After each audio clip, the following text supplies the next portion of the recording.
किसी जंगल में भासुरक नाम का एक शेर रहता था। वह बड़ा ही घमंडी और मूर्ख था।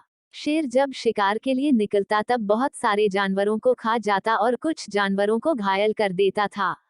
यह सब देख सभी जानवर भयभीत हो गए और सोचने लगे कि अगर ऐसे ही सभी जानवरों को खाता रहेगा तो एक दिन हम जानवरों का नामो निशान मिट जाएगा। उसके बाद सभी जानवर इकट्ठा होकर अपने सरदार के पास गए और कहने लगे कि सरदार जी, जंगल में हमारे सारे साथी को वो दुष्ट शेर खाता जा रहा है। ऐसे में हमें क्या करना चाहिए, आप ही कुछ उपाय निकालिए। सरदार ने सोचा और कुछ समय बाद उपाय निकाला। सरदार ने कहा, चलो सभी उस शेर के पास जाते हैं। सरदार के कहने पर सभी जानवर उस शेर के पास जाने लगे। कुछ समय बाद शेर के पास पहुंच गए। शेर उन सारे जानवरों को एक साथ आते देखकर घबरा गया और भारी आवाज में दहाड़ते हुए कहा, क्या है, किस लिए मेरे पास आए हो? जानवरों के सरदार डरते हुए धीमी आवाज से कहा, शेर महाराज, अगर आप हमारे सभी जानवरों को इस तरह खाते रहे तो हम सभी का विनाश हो जाएगा, पूरा जंगल ही खाली हो जाएगा। आपका पेट तो सिर्फ एक ही जानवर को खाने में भर जाता है, तो अन्य जानवरों को क्यों मार देते हैं? आप तो हमारे राजा है और हम आपकी प्रजा। अगर प्रजा ही नहीं रहेगी तो राजा रहने का कोई महत्व नहीं रहेगा। अगर आप खाना ही चाहते हो तो हम आपके लिए हर दिन एक एक जानवर भेज देंगे। ये सब बात सुनकर शेर कुछ समय बाद बोला कि चलो ठीक है, हम अगर हर दिन नहीं भेजोगे तो मैं सारे जानवरों को खा लूंगा। सरदार ने कहा, नहीं शेर महाराज, हमने जैसा कहा वैसा ही होगा। उसके बाद सभी जानवर वहां से चले गए। वे रोज एक एक करके बारी बारी से सभी जानवर को भेजते रहे और शेर महाराज उन सबको अपना भोजन बनाता रहा। एक दिन खरगोश की बारी आई, तभी जानवरों के सरदार ने एक छोटे से नन्हे खरगोश को भेजा। वो खरगोश बेचारा शेर का निवाला बनने के लिए निकल गया, मगर खरगोश चतुर भी था। जाते हुए खरगोश ने सोचा कि मैं ऐसे तो इस मूर्ख शेर के हाथों नहीं मरना चाहता और सभी का जीवन भी तो खतरे में नहीं डाल सकता। मुझे कुछ करना पड़ेगा जिससे मेरी और मेरे सभी साथी का जीवन बच सके।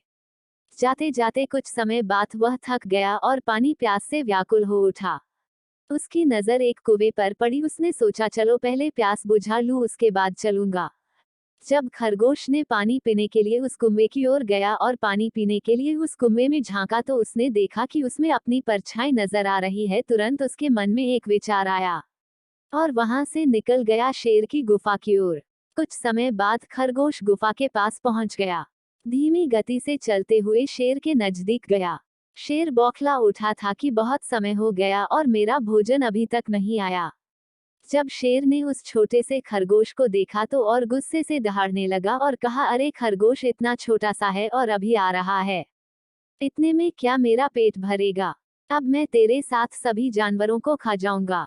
तभी खरगोश ने कहा, नहीं नहीं शेर महाराज, इसमें मेरी और मेरे साथियों की कोई गलती नहीं है। उन्होंने तो मेरे साथ और 5 खरगोश भेजे थे, क्योंकि उन्हें पता था कि इतने से छोटे खरगोश में आपका पेट नहीं भरेगा। शेर ने दहाड़ते हुए बोला, और 5 खरगोश कहाँ गए? डरते हुए चालाकी से खरगोश ने कहा, महाराज, जब हम सभी खरगोश आ रहे थे तभी अचानक बीच में एक बड़ा सा शेर आया और कहने लगा, अरे कहाँ जा रहे हो, रुको, तुम मेरा भोजन बनोगे, मुझे बहुत भूख लगी है। जब हमने कहा कि हम अपने राजा के पास जा रहे हैं, हम उनका भोजन है, आपका नहीं। वह शेर फिर भी नहीं माना और कहने लगा, अरे वह शेर मूर्ख होगा जो अपने आप को इस जंगल का राजा कहता है, असली राजा तो मैं हूँ। जाओ उस राजा को लेकर आओ, तभी मैं तुम्हारे 5 साथियों को छोड़ूंगा, नहीं तो खा जाऊंगा। शेर महाराज, इसलिए देर हो गई। अरे मूर्ख, तो वह शेर है जो अपने मौत को दावत दी है। बताओ कहाँ है वो मूर्ख शेर? चलिए शेर महाराज, मेरे पीछे पीछे, मैं आपको उस मूर्ख शेर के पास ले चलता हूँ। खरगोश ने कहा। कुछ समय बाद उस कुएं के पास पहुंचे शेर ने कहा, कहाँ है मूर्ख शेर, दिखाई क्यों नहीं देता? खरगोश ने कहा, महाराज, शायद आपके आने के डर से वो उस कुएं के अंदर किले में घुस गया होगा।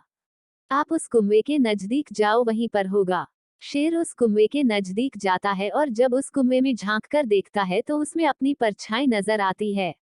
उस परछाई को देखकर शेर जोर से दहाड़ता है, तो उसी की आवाज कुएं से बाहर वापस निकलती है। तो वह समझता है कि सच में शेर कुएं के अंदर है। वो उस कुएं में छलांग लगाता है और वह पानी में डूबकर मर जाता है।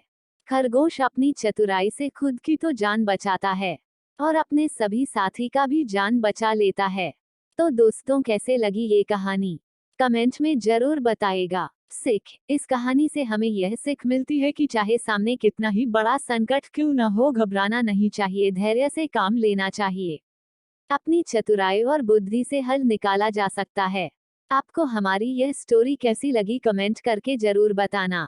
अगर आपने अभी तक हमारे चैनल को सब्सक्राइब नहीं किया तो ऐसी अच्छी कहानी सुनने के लिए हमारे चैनल को सब्सक्राइब करना, वीडियो को लाइक करना और मुझे सपोर्ट करना।